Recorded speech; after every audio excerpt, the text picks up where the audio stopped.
Quero chamá-los de os resistentes, porque a temperatura caiu, a chuva não parou o dia inteiro. Eu falei, lá se foi a nossa noite. Mas eu estou feliz por vê-los aqui, porque a temperatura e o clima não impediu que vocês viessem. Deus seja louvado. Estou feliz por vocês. Tenho me esquecido, em outras noites, de cumprimentar os que estão na internet. Não sei se estão aqui ou estão lá em cima, mas eu quero dizer que vocês são bem-vindos ao vídeo. Nós não nos vemos, aceitamos pela fé que vocês estão aí. E tem boa participação conosco também. Ontem havíamos considerado a importância de nós entendermos o que acontece com os nossos pensamentos quando eles afetam a nossa maneira de pensar sobre nós. E no caminho com o Nelson, aliás, o Nelson está sendo uma bênção. Eu nunca vi um táxi tão rápido e tão pontual. Thank you so much. Ele é o nosso transporter, é o transportador da gente. A Yara já fez até uma identificação de que ele anda enrolando, viu, pastor? Ele tá pegando outros caminhos para vir aqui. E eu fiquei olhando agora, Nelson, eu tenho uma revelação para você. Eu fui checar quantos quilômetros dá daqui até a central, onde estamos hospedados. 3,2 quilômetros. Como é que pode demorar tanto, homem? Hoje demorou quase 40 minutos. Falei, que isso? Que isso? 3 quilômetros? E ele deu voltas, foi para a direita, foi para a esquerda. Aí ela falou, benzinho, não sei não, mas eu acho que ele está te enrolando. Brincadeirinha, muito bom. Sua habilidade é fantástica. Mas ele está conseguindo me fazer esquecer como era andar em Curitiba. Já não sei mais. Eu pensei que ia lembrar os caminhos, não estou conseguindo. Ele me enrola toda noite, não tem condições. Mas é interessante que ontem nós estávamos considerando que o que você pensa de si é que define quem você é. E eu estava dizendo para ele no caminho hoje, quando vínhamos para cá, que quando alguém faz para mim alguma coisa, ou pensa de mim alguma coisa, e eu não penso isso, não altera absolutamente nada quem eu sou. Mas quando alguém pensa de mim, ou eu acho que pensa, e eu penso sobre o que ele pensa, aí eu passo a ser aquilo que eu pensei. Mas eu dou débito àquele que falou, ou àquele que pensou. Eu vejo alguém, eu acho que o meu marido pensa assim, eu acho que a minha esposa pensa assado, eu penso que o meu filho pensa isso de mim, ou que a minha filha pensa isso de mim. Aquilo que eu penso que o outro pensa, passa a ser o que eu vou pensar, e vai ser o que eu vou ser. É grave isso, não? É sério isso. E a gente está o tempo todo preso à síndrome de Adão, que na psicologia a gente chama de transferência. Você comeu, meu filho? Por que você está com medo? Você comeu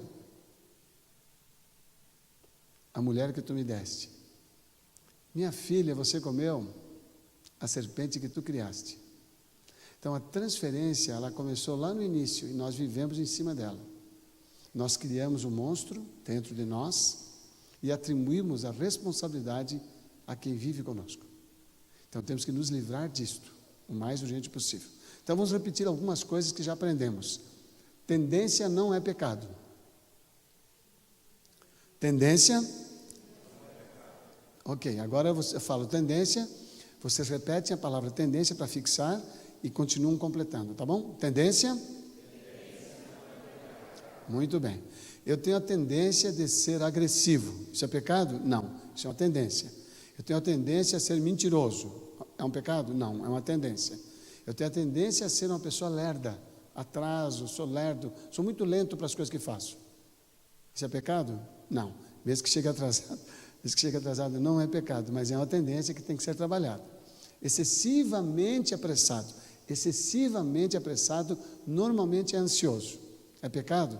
Não, é uma tendência. Mas a ansiedade pode matar você. A doença que mais vai matar no século XXI, segundo a Organização Mundial de Saúde, é a depressão.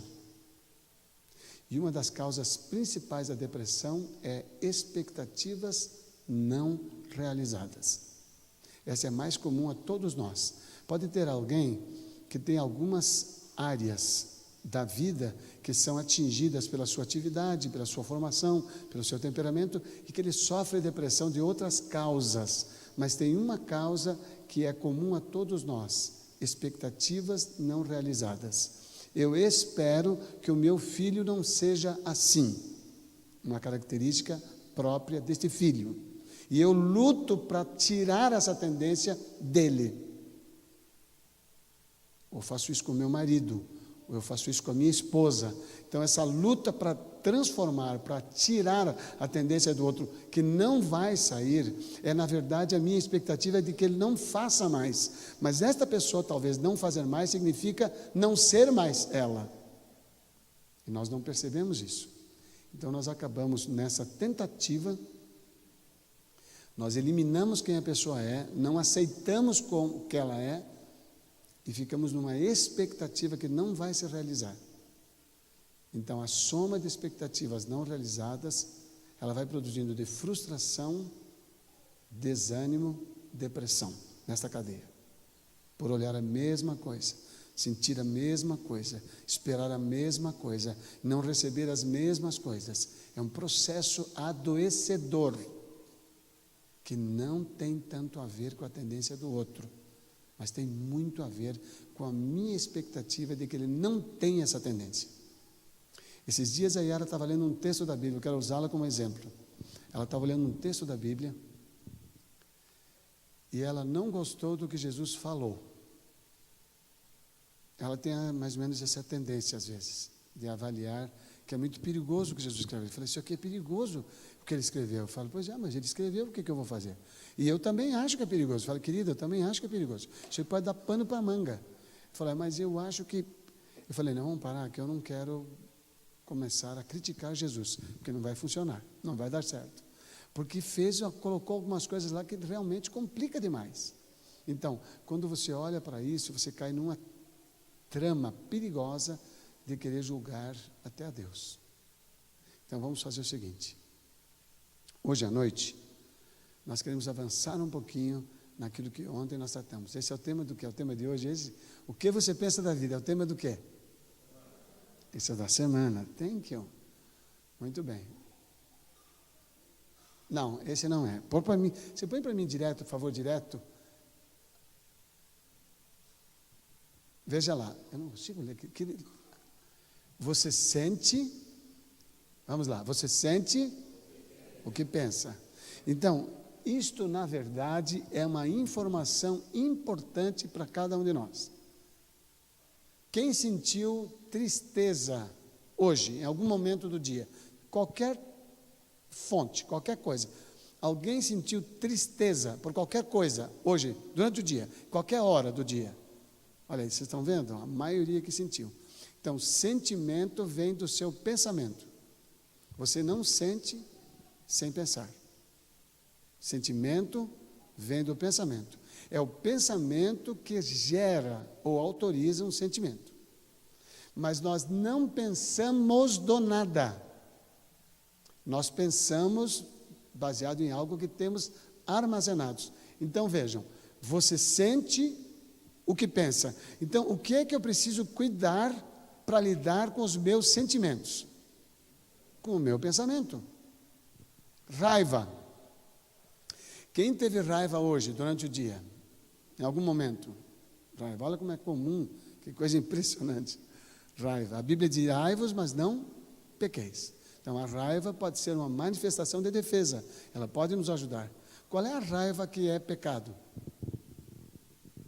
Qual é a raiva que é pecado? Ele falou, irai-vos, mas não pequeis. Qual é a ira que é pecado? Para gravar, eu quero deixar com vocês frases bem simples. Qual é a ira que é pecado? Ele falou, irai-vos, mas não pequeis. Você acabou de me irritar na entrada da igreja. Quando é que a ira se torna pecado? A ira retida. Vamos gravar? A ira retida. A ira que eu retenho se torna pecado. Está mais simples do que isso, impossível. Pode acontecer de eu me irar a qualquer dia da semana? Pode ou não? Posso me irar? Eu posso me irar, ficar irado? Posso ou não? Devo ou não? As respostas vão diminuindo por quê? Posso, tinha bastante gente. Se fica todo contente, fala, nossa, que legal, o povo deixou eu ficar irado. Não, é que eles querem ficar irados também. Então eles querem que eu fique para eles poderem ficar também. É uma tentativa de levar mais gente para o mesmo pacote. Não. Vocês não vão me levar para esse buraco, não. Eu posso mirar? Posso. Devo? Não. Estou ajudando na resposta. Só que agora eu vou repetir para poder ter a resposta. Posso mirar? Devo mirar? Thank you. Eu posso, mas não devo. Se eu não devo, eu vou trabalhar o quê? O meu pensamento. Thank you, muito obrigado. Eu vou trabalhar o meu pensamento, porque é daí que vem os meus sentimentos. A ira é um sentimento? Confundir é meu alvo, vocês sabem disso. Confundir é o meu alvo, é a minha meta. Quando o HD trava, você pensa, então é por aí que nós vamos. A ira é um sentimento? A ira é um sentimento? Não. A ira é uma emoção que pode se transformar num sentimento. Quando? Você sente o que você pensa. Então, se uma pessoa me irritou, eu vou contar um incidente para vocês, assim, extremamente desagradável, que marcou a minha vida. Marcou mesmo. Estava no trânsito de São Paulo, totalmente engarrafado, 3 faixas de rolamentos e uma faixa exclusiva no lado direito para quem ia para algum lugar. Nos Estados Unidos a gente chama de only, aqui chama de só. Então, eu estava na faixa do lado direito, dessas 3, e olhei, parado, o trânsito estava parado, e olhei no espelho um cidadão espertinho, que veio pela only, mas com tendência de entrar. Por que eu vi que ele vinha com tendência de entrar? Porque ele vinha extremamente rápido, quem vai sair não vai rápido. E eu falei, não, aqui você não vai entrar. Aí eu esperei, tinha uma vaga entre o meu carro e o outro, o carro andou, eu não andei de propósito. Estou confessando o meu pecado. Foi uma coisa intencional, entendeu? Foi planejada. Quando o cidadão chegou, eu fechei a porta. Ele ficou de frente para a galera que estava parada, o sujeito ficou de frente no carro dele, e eu dei uma olhadinha, assim, pouca vaidade, mas um pouquinho eu tenho. Eu dei uma olhadinha como é que estava o auditório estava todo me aplaudindo. Todo mundo, yes! Só que o cara desceu do carro e veio na direção do meu, tudo parado. Não andava essa porcaria do trânsito, estava parado. Ele veio, ele não, aqui ó, se eu bater como ele bateu, eu quebro esse vidro. Ele bateu no capô do meu carro e falou, desce se é homem. Eu tive menos de 10 segundos para decidir se era ou não. E eu não desci.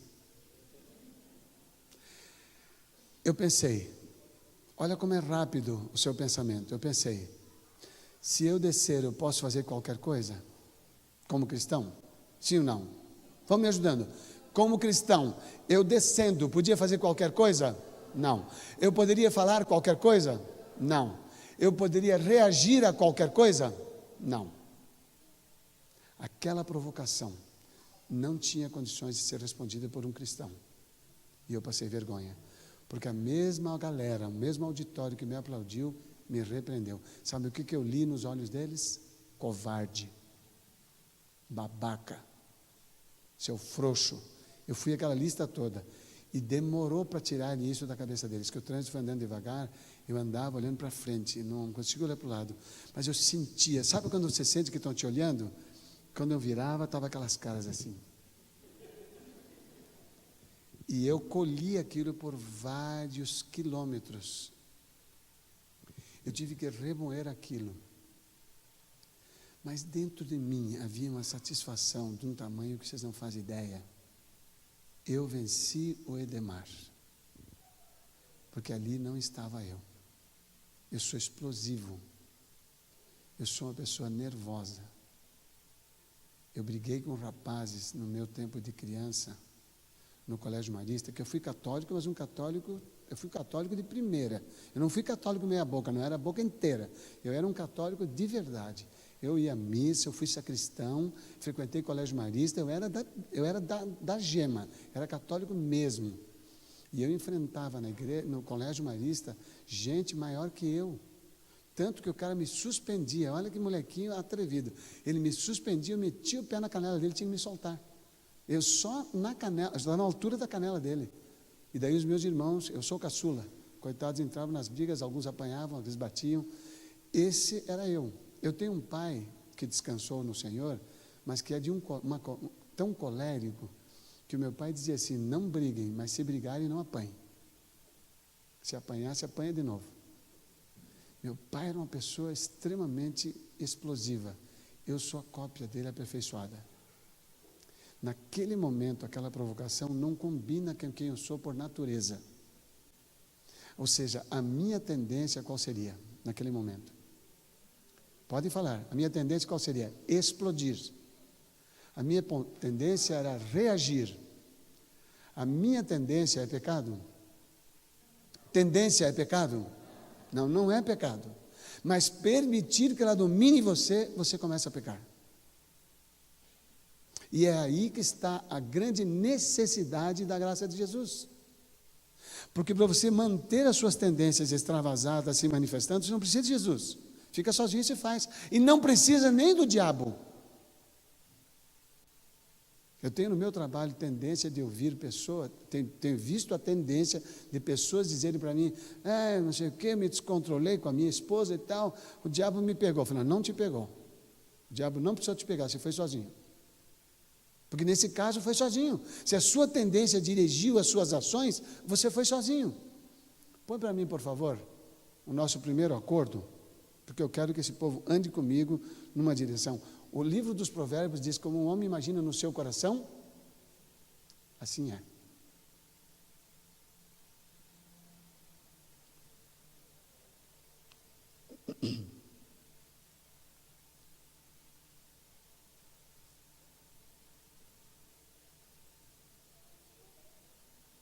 Pensamentos e emoções. Ontem nós vimos o início desse texto e hoje eu quero dar continuidade a ele, mas eu vou dar uma recordada do que ontem nós já vimos. Pode-se indagar: como posso dominar meus atos e controlar minhas emoções íntimas? Parte da resposta a essa pergunta está no título de hoje. Qual é o título de hoje? Que agora não está ali, agora não pode colar. Agora tem que ser de memória mesmo. Qual é o título de hoje? Você sente o que você pensa. Então, pode-se indagar: como posso dominar meus atos e controlar minhas emoções íntimas? Dominando ou controlando os meus pensamentos. Olha o que diz o texto. Eu fico impressionado com esse texto. Muitos que não professam o amor de Deus controlam o espírito em considerável medida, sem o auxílio da graça especial de Deus. Tem gente aí fora sem Jesus controlando o seu espírito. É lógico que a declaração deixa bem explícito: em considerável medida. Não é plenamente, não é constantemente e não é sempre. É em considerável medida. Mas o que eles fazem? Eles controlam o espírito sem o auxílio da graça especial de Deus. O que eles fazem? Cultivam o quê? O domínio próprio. Então, um ser humano inteligente pode cultivar o domínio próprio. O que um ser humano inteligente não pode, mesmo cultivando o seu domínio próprio?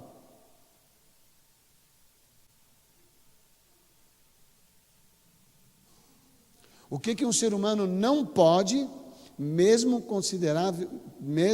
exercendo o domínio próprio, o que ele não pode? Ele não pode mudar suas tendências.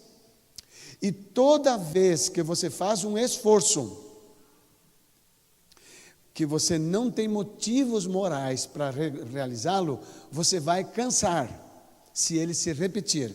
Eu fiz uma vez, eu fiz outra. Uma vez nós tínhamos um Fiat, um dia você teve um 147, coisa mais querida, monocromático, era lindo. Ele tinha até teto solar, olha que coisa linda, naqueles idos. O Fiat tinha 2 portas e o banco levantava inteiro. Quem tem mais experiência na vida sabe o que é isso. Os mais jovenzinhos, tadinhos, não tiveram essa experiência, tadinhos, ficaram na desvantagem. O banco levantava inteiro. A Yara levantava o banco, ou eu levantava o banco, e os 3 patinhos entravam atrás. A Yara já entrava conversando, vocês não conhecem ela está quietinha aí, vocês vão ver no seminário. Vocês vão ver no seminário como essa gracinha interessante. Aí ela já entrava falando. Aí ela pegava e empurrava o banco era de ferro, ele fazia blam, ele dava uma balançada. E ela falava, desculpa, Bezinho, porque a Yara é distraída. Ok? E eu tenho um nível de tolerância dado por Jesus para mim que é maravilhoso. Eu sei que ela não brigo com ela, eu só oro e ajudo. Só isso que eu faço. Oro por mim e ajudo. Só isso. Mas o banco caía. Desculpa, Benzinho. Eu falei, tudo bem, querida. E os 3 espectadores sempre olhando. E entra criança, banco derruba. Entra criança, banco derruba. Banco derruba, desculpa, Benzinho. Desculpa, Benzinho, tudo bem. Um dia eu falei, não peça desculpa. Os 3 ficaram com desse tamanho. Eu falei, eu não quero que você peça desculpa, eu quero que você não derrube mais o banco. Porque vai quebrar, desculpa vai, desculpa vem, o banco quebra. Então, todo ser humano que exercer o controle do domínio próprio, sem o poder sobrenatural de Deus, ele vai ter a grande consequência da desistência. Por quê? Todo o forçado cansa. Todo o forçado um dia cansa. Eu exijo que o meu marido seja desse jeito, faça desse jeito. Eu exijo que minha esposa seja desse jeito, faça desse jeito. Eu exijo que o meu filho seja desse jeito e faça desse jeito. Eu exijo que a minha filha seja desse jeito e faça desse jeito. Mas ele não é desse jeito, ela não é desse jeito, então ela vai fazer o quê? Forçada. Faz? Faz. Mas um dia cansa. E quem cansa desiste. Agora vejam esta frase inversa.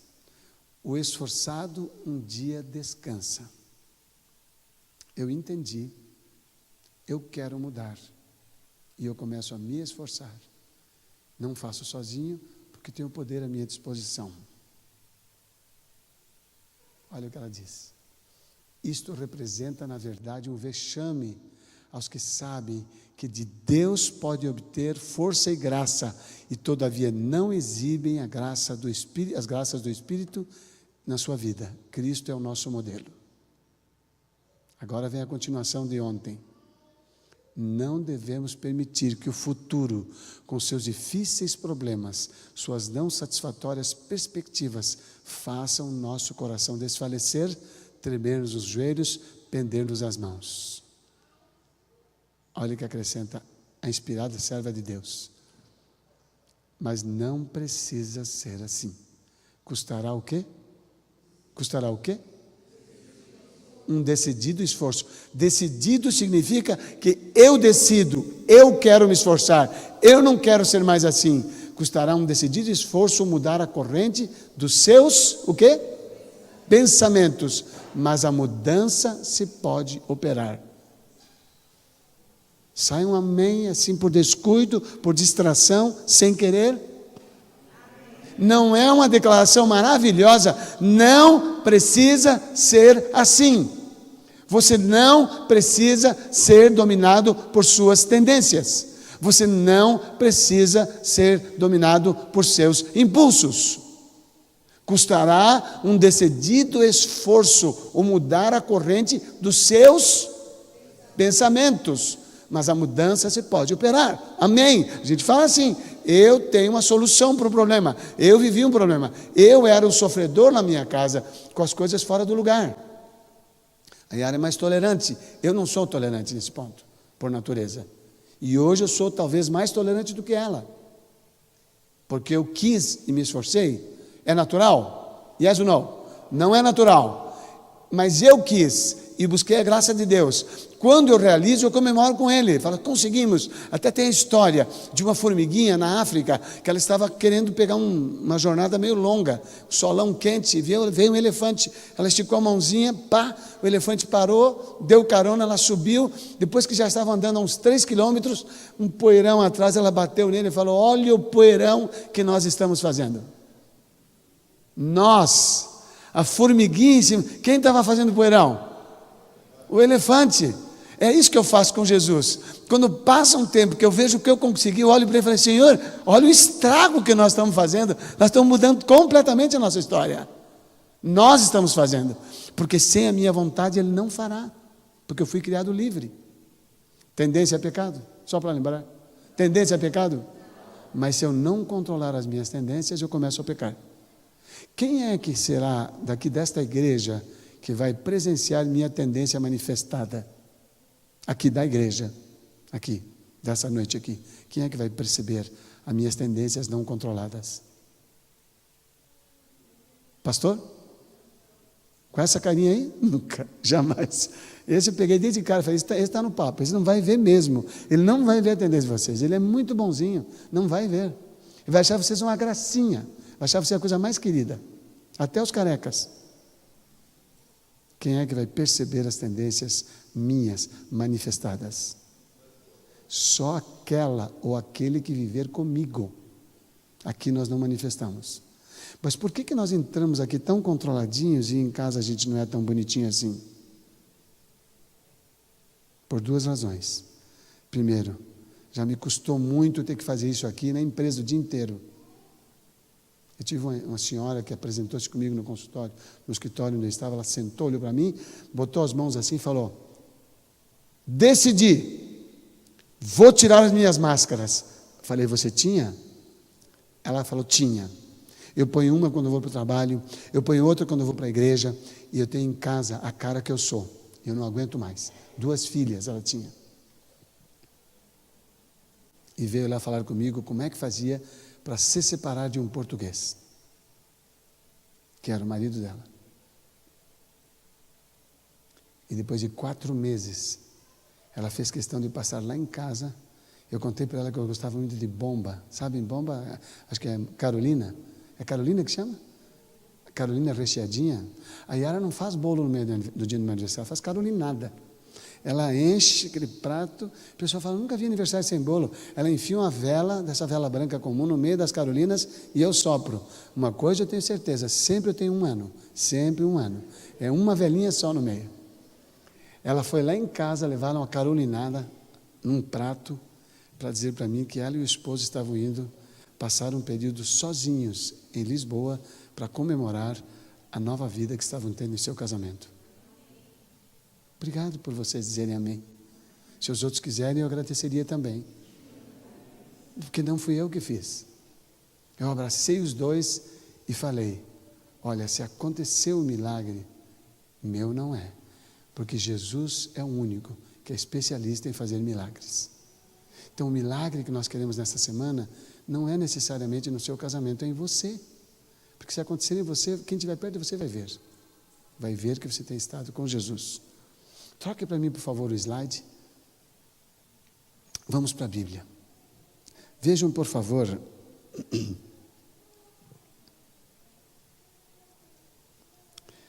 o que está no livro do apóstolo Paulo aos Filipenses.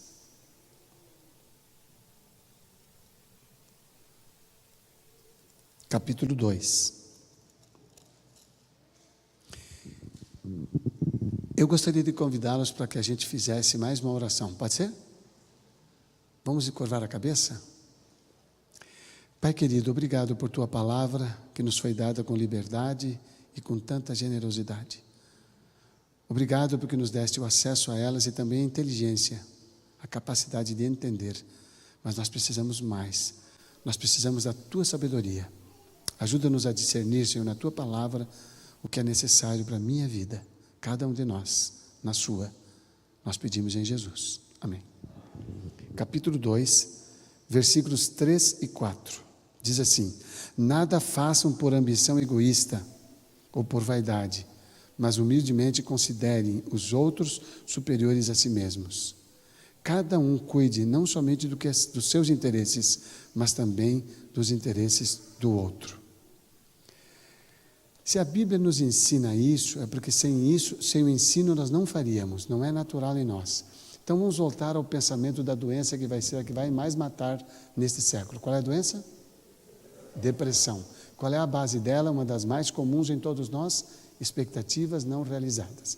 Então, em vez de nós olharmos para o outro, que é diferente de nós, e pensarmos, não é possível que ele não possa fazer isso, eu posso. Não é possível que ela não consiga, eu consigo. Em vez de pensarmos deste jeito, vamos pensar assim. Ele não precisa, porque eu sei, porque eu posso. Ela não precisa, porque eu posso. Toda vez que você descobrir em si um dom, vamos pegar aqui, vamos descobrir alguns dons aqui. Quantos se acham, por natureza, pontuais? Levante a mão, pontuais. Pontualidade é um problema que te incomoda. Levanta a mão, pontual. Congratulations, a vida está funcionando por causa de vocês. Obrigado. Isso é um dom, tá? Pontuais. Levantem a mão que eu vou dar uma sentença para vocês. Pontuais. Levantem a mão os que se sentem pontuais. Levantem a mão. Isto é um dom, não é virtude, tá? Pode perder a gracinha que estava tendo. É dom, não é virtude. Quantos são caprichosos? As coisas são bem guardadas, a casa bem arrumada, o quarto, tudo que se procura você acha. É uma camiseta, é uma camisa, é uma blusa, é uma meia, é uma cueca, é uma coisa grande ou coisa pequena. Você tem as coisas organizadas. Quantos se acham organizados? Levanta a mão. Organizados. Muito bem, coisa querida. Isto é dom, isso não é virtude. Você não tem aplauso por isso. Pode baixar sua mão. Não tem aplauso por isso. Quantos são esforçados? Tudo que pegam não param enquanto não terminam. Eu sou determinado, eu sou esforçado. Eu tenho uma garra. Ok, isto é dom, não é virtude, neném. Não tem aplauso por isso. Só será virtude quando você usar o seu dom para beneficiar o outro. Nós usamos o nosso dom para cobrar do outro. Nós achamos, eu sei, eu faço, você é capaz e você faz. Não, não é capaz e não faz. Pelo menos não faz do seu jeito. Mas do jeito que o outro faz, sempre dá para melhorar. Do jeito que você faz alguma coisa que não é do seu dom, sempre dá para melhorar. E é neste ponto que temos que concentrar nossa atenção. No que eu quero e posso melhorar naquilo que eu não tenho como dom. Porque se eu não tenho como dom, eu não vou ser como você, nunca. E não tenho que ser igual a você, não tenho que me esforçar para ser igual a você, não tenho que lutar para ser igual a você, porque se eu fizer isso, o que eu vou construir? Expectativas não realizadas, porque eu não vou ser. O que você recebeu por dom, não se adquire por prática, repetição ou faculdade. O que você recebeu por dom, o nome está dizendo, é um dom. Você tem, o outro não tem. Homens, quantos homens reconhecem, sabem? Não, vamos descobrir primeiro. Quantos homens se acham bem localizados, que têm facilidade para achar endereço? Levantem a mão aqui. Homens, só homens. Só homens. Tá, agora eu quero ver só homens. Quantos falam assim, cara, aí você pegou agora, que você me pegou. Eu sou perdido, eu não consigo para achar endereço. Se não for o GPS, eu não consigo. Quantos se acham perdidos? Só homens.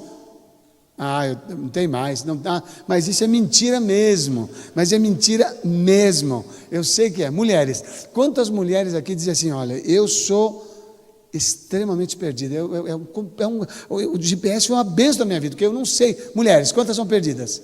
Olha aí, olha quanta honestidade nessa pátria, nessa terra de Curitiba. Quantas mulheres dizem assim, olha, eu sou bem, eu me acho bem, não tenho dificuldade com o trânsito, com localização geográfica. A mão, mulheres, quantas são localizadas aí? Bem localizadas. Então, essas mulheres que levantaram a mão, que são bem localizadas, se são casadas, provavelmente o marido é perdido.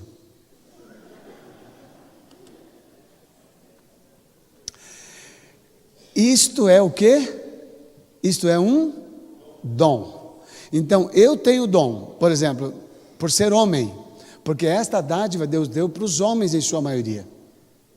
As mulheres localizadas são exceção. Isso não é um defeito de fabricação, é proposital, porque Deus não queria que elas andassem sozinhas. Não, eu te levo, meu amor, eu vou com você. Não fica com medo, não, eu estou aqui para te levar. E agora eu vou carregar peso, eu carrego, meu anjo, deixa comigo. E está chovendo, então eu levo o guarda-chuva. Olha que coisa mais linda, olha que chance de vida para ter. Não precisava ter um homem localizado, a mulher localizada. Ele está bem, mas isso é um dom. Aí a mulher se perde na rua, não tem GPS, ou esqueceu o seu celular. Liga para o marido, amor. Na época que não tinha GPS. Que foi dessa vez? Se perdeu de novo. Ele está usando o GPS original que ele tem como um dom ou como uma praga? Como uma praga ou como um dom? Uma praga. Porque ele está jogando para de novo já é acho que eu sou meio burro, acho que eu não sei. Ela vai pensando de si negativamente. E nós aprendemos ontem que o que a pessoa pensa de si, ela acaba se tornando. Ela não é defeituosa, ela não é inferior, ela não está errada, ela está com um marido equivocado ou ignorante. O problema é dele, não dela. Porque ele devia ter sabido que era um dom e ter dito: amor, fica tranquila, tranquila, não se apavore. Você tem aqui o seu protetor, estou aqui para isso. Bode esnoba, liga quantas vezes quer. Fica tranquila, tranquila, calma, fala para mim onde é que você está. Se eu soubesse, eu não pedia ajuda. Mas me dá uma direção, me dá uma indicação de onde você está. Aí ela fala: eu estou aqui perto do supermercado, não sei o que e tal. Aí ele vai tranquilamente dizer: amor, fica tranquila, vai dar certo, vai lá, ó, precisando, liga de novo, tá bom? Ele usou um dom em benefício de alguém. Agora foi o quê? Virtude. Quando você usa, e no seminário para casais, nós temos uma lista de um tamanho que vocês não fazem ideia de como é o homem e de como é a mulher. Dá para chorar de susto de quão diferentes nós somos, e nós não sabemos. Estamos esperando que uma mulher seja homem e que um homem seja mulher, e graças a Deus não estamos conseguindo, porque senão seria um desastre. Deixa cada um no seu lugar, mas use cada um o seu dom para servir ao outro e vir a virtude. Emoções são estímulos apenas. Isto nós aprendemos no sábado. Emoções são o quê? Estímulos. Para ficar mais fácil, a emoção é uma sugestão. No momento que o cara veio para o meu carro e bateu no capô, eu recebi uma sugestão. Dá uma descompostura para ele, mostra quem ele é. Ele estava errado ou eu estava errado? Quem estava errado? Ele estava errado. Eu estava com a razão e tinha uma porção de pessoas ao meu lado. Eu levantava e dava uma lição de moral naquele sujeito. Só que ele podia passar a mão numa ferramenta do carro dele, ele podia meter a mão na minha cara, ele podia falar palavrões que eu não falo palavrão, nunca falei, eu não falo palavrões, até casar com ele, até que eu falava alguns. Eram bem fraquinhos. Porque assim, uma família católica, minha mãe achava assim natural falar, a gente vai ouvindo, repete, mas eu não falo faz muito tempo. Meus filhos nunca falaram dentro de casa. Se hoje estão falando, aprenderam em outro lugar, que estão todos casados. Mas o meu estímulo inicial de dar uma descompostura nele foi controlado por um pensamento entregue a Jesus Cristo. Minha vida não me pertence mais. Vivo não mais eu, mas Cristo vive em mim. E a minha decisão não precisou mais de 10 segundos para dizer: para isso que você quer, eu não sou homem.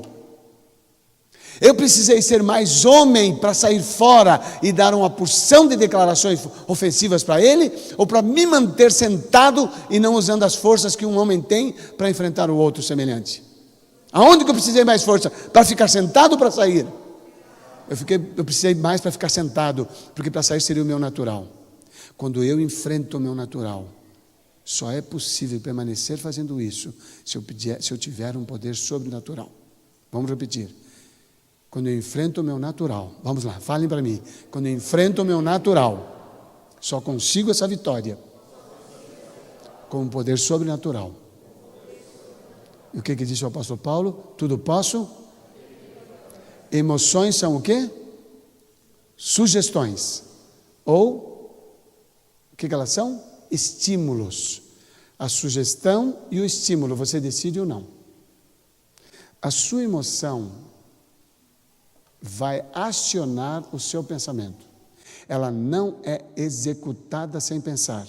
Quando você diz fiz sem pensar, é porque você já repetiu tanto que você não precisa mais ter consciência do pensamento, mas você precisou pensar. Nada se executa sem o pensamento, porque é ele que autoriza a ação.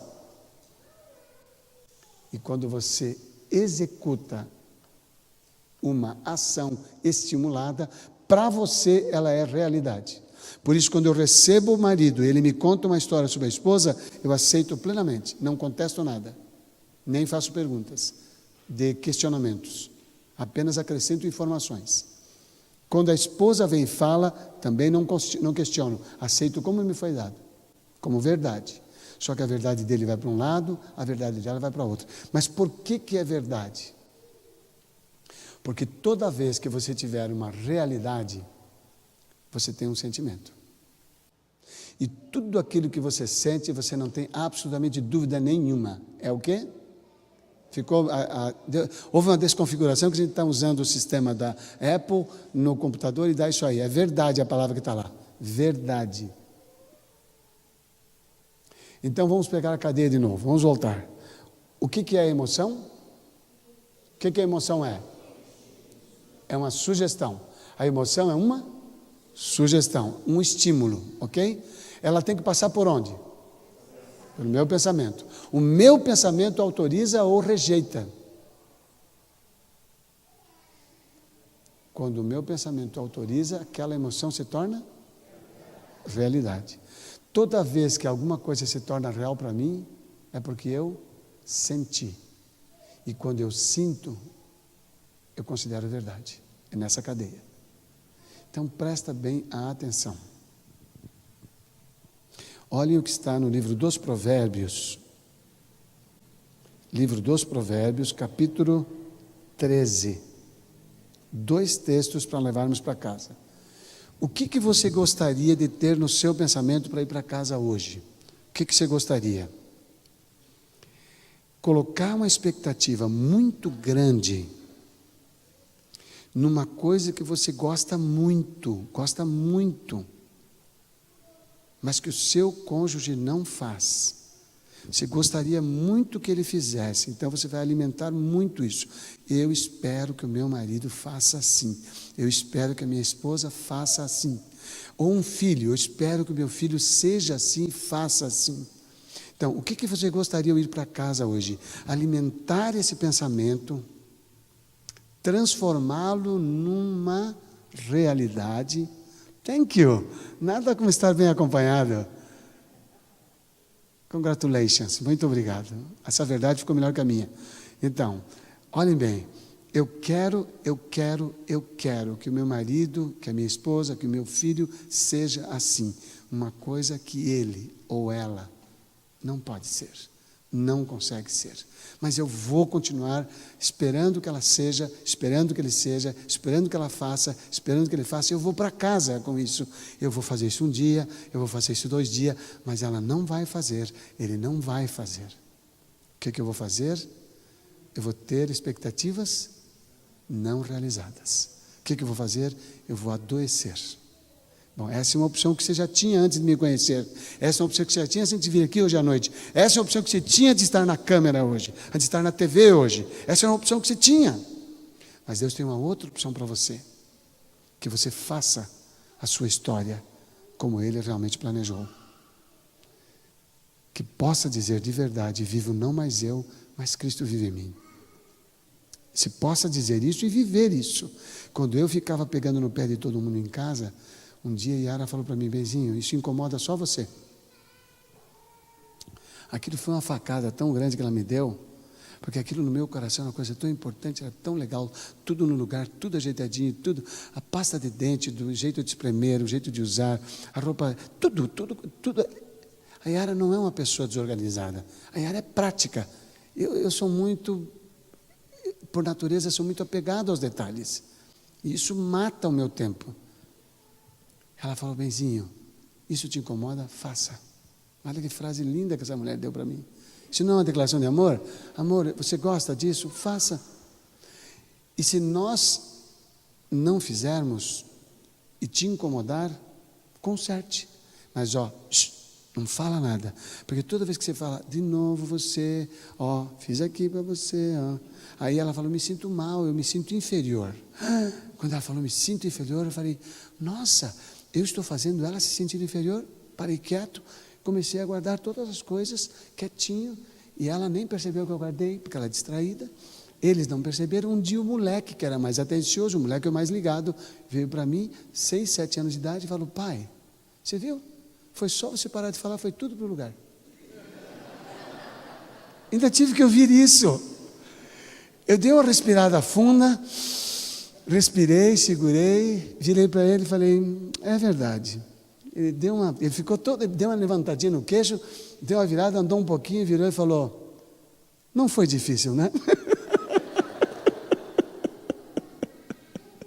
Ele nem sabe que ele falou isso para mim com 7 anos. Mas olha que coisa linda. Então você tem 2 opções: você vai para casa, tentando transformar o seu cônjuge, o seu filho, o seu pai, a sua mãe, numa outra pessoa que não é. Ou você diz: o que ele não tem eu vou oferecer porque eu tenho. Porque eu tenho como um dom, não é Vamos ver se a gente grava? Dom não é o que foi dado para você. Você recebeu de graça. Tem uns que sempre para mim falam, eu não sei por que eu sou assim. Eu acho que a minha mãe era muito assim. Eu falei, não, a sua mãe era assim e ela passou isso para você nos seus genes. E não passou para o seu marido. E sabe por que você casou com ele? Ela falou, não estou muito segura. Você casou com ele porque quando você olhou para ele, você falou, esse dá, porque o outro igual a mim eu não quero.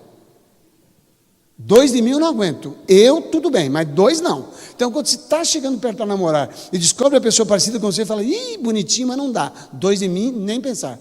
Agora você está com outro diferente e está querendo mudar? O que é isso? O que aconteceu? Se arrependeu? A mudança, nosso Deus é tão bondoso que Ele nos deu 3 filhos tão diferentes que é impossível alguém ter filhos tão diferentes, muito diferentes. Uma escola para nós, lidando com aqueles 3, todo pai que me diz, tratei meus filhos todos iguais, fez uma injustiça gigantesca. Não se trata filho tudo igual. A gente pode ser justo com todos, mas a gente tem que tratar diferente. Tem que tratar como? Como cada um é. A gente trata cada um como é. Então, uma filha, por exemplo, uma filha não ia bem em matemática, tadinha. Ela não tinha inclinação para matemática. Então, assim, tirar 5 para ela era uma conquista. 6 brilhava o céu. Então, quando ela tirava assim, eu falava, ei, filhona, pá, dava foguete, abraçava, yes, pá, cumprimentava, e ela ficava toda feliz. A outra tirava 9, eu falava assim, mas você não tem vergonha na cara de tirar 9? Ela falou, pai, falei o nome agora. Pai, a Cris tirou 6 e fez um barulho. Eu falei, ela não conseguia nem 5. 6 para ela é uma vitória. Você tira 10. Por que você tirou 9? Brincando, logicamente. Eu não a estava condenando. Mas a matemática para ela era um dom. Tem facilidade. Então, você tem um filho que tem dificuldade de uma matéria. Sabe o que ele precisa? Você sabe, né? O que ele precisa? Mais carinho, mais compreensão, mais ajuda, suporte, apoio, estímulo. Vai, filhão, vai que você consegue. Eu estou aqui para te ajudar. Olha, eu não estou... nem eu consigo isso aqui. Olha que difícil, nem eu consigo. Mas acho que a mamãe consegue. Vai lá com a mamãe. E ele se sente bem quando ele percebe que nem o pai conseguiu, mas a mamãe talvez consiga. Aí a mãe ajuda. Às vezes a mãe fala, ih, filhão, essa matéria eu não consigo. Vai lá falar com o pai. Quem sabe o papai consegue. Isso é muito difícil. Uau, como estão te pedindo coisa difícil? Ele vai. Quer dizer, o nível de confiança nele vai crescendo, porque a dificuldade não é dele, é da matéria. Essa criança não vai ter pavor dessa matéria, ele não vai ter raiva dessa matéria, porque ele vai ter que enfrentá-la, vai ter que enfrentar pelo menos até o fim do 2º grau. Matérias que ele não gosta. Depois do 2º grau ainda vão ser presentes na vida dele, algumas delas dependendo da faculdade que ele faz, mas outras serão mais constantes. Vocês estão percebendo o que nós estamos construindo aqui? O que nós estamos construindo? Pensamentos que levem a pessoa a ter sentimentos o quê? Saudáveis. Porque o sentimento vem da onde? Vem do nosso pensamento, não vem das nossas emoções. Agora vejam para terminar. Cuidado. Provérbios, capítulo 4, versículo 23. Provérbios, capítulo 4, 23. Diz assim: acima de tudo guarde o seu coração, pois dele depende toda a sua vida. Jeremias capítulo 17. Jeremias capítulo 17.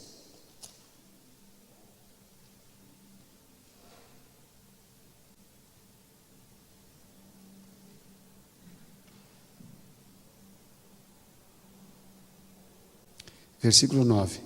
O coração é mais enganoso que qualquer outra coisa, e a sua doença é incurável. Quem é capaz de compreendê-lo? Cuide com o quê? Cuidado com as suas... Me ajude, por favor. Cuidado com as suas emoções. São confiáveis? Hã? Não são. E agora o que diz aí? Cuidado com os seus pensamentos. Mateus capítulo 15, 18 e 19. Mateus 15, 18 e 19. Vão pensando desde agora o que é que vocês gostariam de mudar em sua maneira de pensar e em sua conduta em sua casa. Vão pensando. O que você vai ter que se desculpar com seu marido por tantas vezes que se pressionou a ser alguém que ele não era? Pressionou sua esposa a ser alguém que ela não era. Pressionou seu filho a ser alguém que não era. Quantas vezes, quantas coisas que você tem, que você exigiu do outro. Sabe o que você tem que fazer hoje? Pedir perdão. Pedir desculpas. Porque se você pedir desculpas, você vai se lembrar que aquilo você não pode mais cobrar dele. Quando Deus mandou confessai-vos os pecados uns aos outros, Ele não está preocupado com aquele a quem eu confesso. Ele está preocupado comigo, que me lembre do que eu fiz que eu não quero fazer. Então você vai ter que pensar agora, o que é que você quer confessar? O que é que você pressionou seu marido para ser que não devia ter feito isso? Pressionou sua esposa para ser o que não devia ter feito? Seu filho, seu pai, sua mãe? E vá para casa e peça perdão por aquilo que você fez e diga, me ajude, porque eu não quero mais usar essa pressão sobre você. Eu quero respeitar quem você é. Capítulo 15, Jesus disse, versículo 19, pois do coração saem os maus pensamentos, os homicídios, os adultérios, as imoralidades sexuais, os roubos, os falsos testemunhos, as calúnias. São essas coisas que destroem e contaminam o homem. São essas coisas. E para terminar, Provérbios capítulo 13. Provérbios capítulo 13. Diz assim, versículo 12. A esperança que se retarda deixa o coração doente, mas o anseio satisfeito é a árvore de vida. Eu queria que a Yara fosse diferente, coisa que ela não vai poder. O que é isso aí? É a primeira parte do verso. Esperança que retarda, não vem, não vem, não vem. Ela faz o que comigo? Faz o que comigo? Adoece o coração. Mas quando eu olhei para ela e disse, ela está se esforçando, ela está melhorando, o anseio foi satisfeito. O que é isso? Árvore de vida. Me diga, você quer ficar com o coração doente ou quer ser uma árvore de vida na sua casa? O que você quer? Quantos de vocês querem dizer o seguinte, eu quero confessar para o meu filho, para a minha filha, para o meu pai, para a minha mãe, para o meu cônjuge, eu quero conversar para as pessoas da minha casa, que eu pressionei coisas que eles não são capazes de fazer, não são naturalmente capazes de fazer, mas podem se esforçar, e eu não quero mais fazer isso na vida deles, eu quero mudar, eu quero ser positivo pensamento para construir nova maneira de pensar. Vamos orar. Pai querido, não somos capazes por nós mesmos de mudar nosso comportamento sem mudar o nosso coração. Toma em tuas mãos o nosso coração. Muda-nos para que dentro da nossa casa possamos ser tolerantes, compreensivos e possamos oferecer os dons que nos deste àqueles que vivem conosco, para que saibam que vivo não mais eu, mas Cristo vive em mim. Amém.